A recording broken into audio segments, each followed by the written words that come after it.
So suppose I needed to dig a hole. Well, I want to have the right tool for this job. So what if I went to the workshop and I got this 4-foot level? I said, okay, let's dig a hole with this thing. I mean, I guess in theory, given enough time, I could probably dig the hole if I just beat the dirt to death. But I think we can clearly assume this is not the ideal tool for this job. On the other hand, I could use this. I mean, this is technically something you could dig a hole with. If you were putting a very small seedling in the ground, you could do that pretty easily.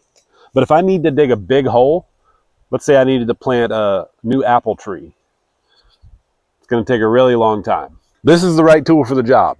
If I need to dig a hole, get an actual shovel.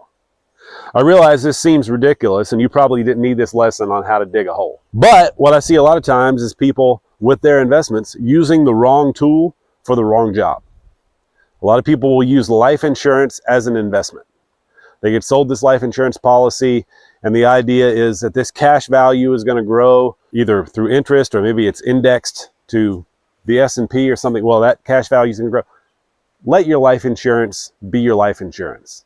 It's like digging a hole with the 4-foot level. That's just not what that tool is for. I've seen people who have retirement accounts at the bank. You have a Roth IRA or an IRA at the bank. Now, sometimes the bank has an investment guy and he'll get you in some actual mutual funds or something like that.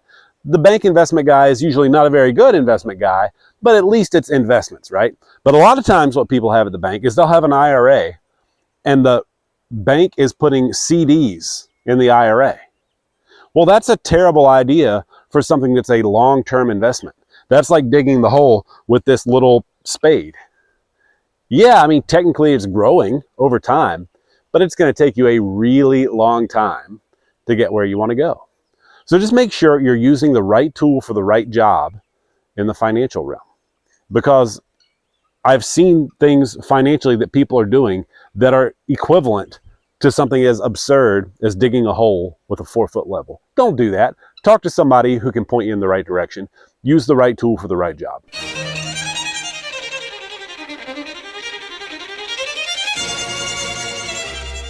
Carolina Wealth Stewards doing business as Rosewood Wealth Management is a registered investment advisor in the state of North Carolina. The material presented is intended to be general information and should not be construed by any consumer as the rendering of personalized investment advice.